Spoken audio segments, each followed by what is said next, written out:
Salut à tous, bienvenue sur ma chaîne. Aujourd'hui, je vais vous parler de l'icône burger qui fait polémique depuis de nombreuses années et encore maintenant. Je vais commencer par l'histoire de ce fameux icône burger, hamburger. Ensuite, je vous décrirai ce qui fait polémique. Un autre point, faut-il abandonner ce menu hamburger?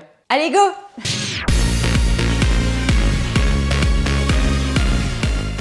Déjà, on va commencer avec l'histoire de cette icône hamburger. Pour retrouver la trace de ce fameux menu hamburger, il faut remonter avec l'un des premiers ordinateurs personnels, le Xerostar de 1981. Son créateur, Norm Cox, avait pensé à un menu ressemblant à une simple liste avec 3 lignes empilées. Après ses débuts dans l'interface utilisateur de Xerostar, il a fini par disparaître. Mais avec l'arrivée des applications mobiles, il est ressuscité d'entre les morts. Puisque là, on se retrouve sur une interface qui est beaucoup plus petite, manque de place, sur des écrans de type 4 pouces. C'est donc le meilleur moyen de gagner en place. Une des premières applications où l'on voit apparaître cette icône est l'application Voice Memos, qui vous permet d'enregistrer rapidement une note vocale. Ensuite, on vient à l'application la plus connue, Facebook, où l'on a en 2008 une icône de type grille mais sur 2 lignes. Ensuite, en 2009, une grille sur 3 rangées. Et en 2010, l'icône hamburger tel qu'on le connaît. Après ça, un bon nombre d'entreprises se sont mises aussi à adopter cette fameuse icône hamburger.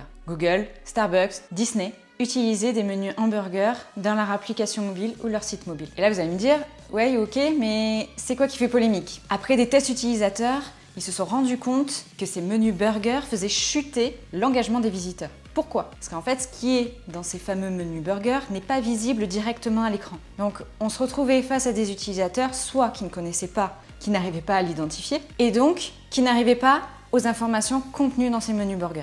Comme a dit John Constantine de TechCrunch, pour l'essentiel, ce qui n'est pas vu n'est pas connu. Donc, effectivement, avec ces menus burger, on se retrouve avec une navigation qui est cachée et donc moins utilisée. Donc là, on se retrouve avec, par exemple, Google, qui a abandonné le menu burger, et puis là qui finalement revient à ce menu burger. Bon, en tout cas, plusieurs se sont mis à abandonner ce fameux menu burger. Et puis maintenant, on revoit de nouveau le retour de ces menus burger, mais avec des adaptations. Donc là, au niveau des solutions, ce qui posait problème, c'était la navigation cachée. Donc maintenant, ce que l'on voit, c'est que ça a été remplacé par des tab bars pour les rubriques principales, comme sur les exemples. Donc là, on se retrouve avec les principales rubriques. Et pour les rubriques ou les items secondaires, du coup, ils rajoutent quand même un petit menu, un petit icône burger pour y accéder. Donc on le voit bien avec ces exemples, l'importance de la conception et l'amélioration constante de l'expérience utilisateur. Alors, faut-il abandonner ce menu hamburger ?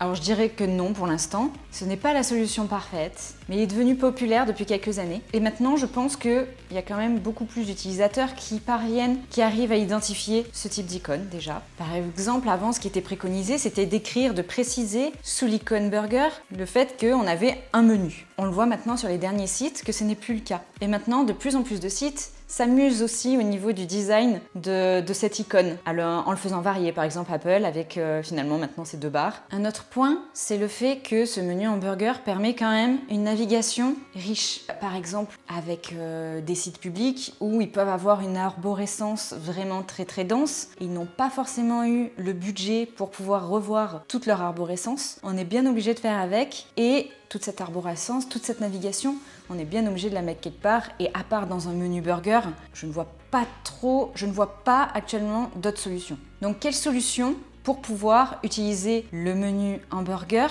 mais de manière propice? Alors déjà, le point important, c'est avoir une navigation permanente, accessible au premier regard. Donc ça peut être sous forme d'onglet ou de tab bar pour les rubriques les plus importantes, comme pour Facebook, ou là par exemple sur le site d'Apple. Ce qui est intéressant, c'est que du coup ils ont un système de tab bar qui est scrollable en fait à l'horizontale, et les items sont reconnaissables grâce à leurs icônes. Et deuxième point, les items plutôt de type secondaire, là ils seront placés dans le menu burger, qui va permettre un gain de place, car le but est toujours de garder une interface aérée pour la compréhension des utilisateurs. Par contre, sur les sites mobiles, on évite de placer ces items en bas d'écran. Pourquoi? Car cela rentre en conflit avec le navigateur. Pour les applications mobiles, ça va dépendre des standards de chaque système.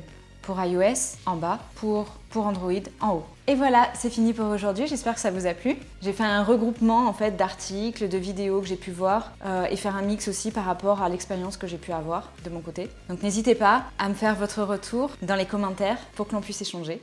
Et surtout, abonne-toi, à la semaine prochaine. Salut!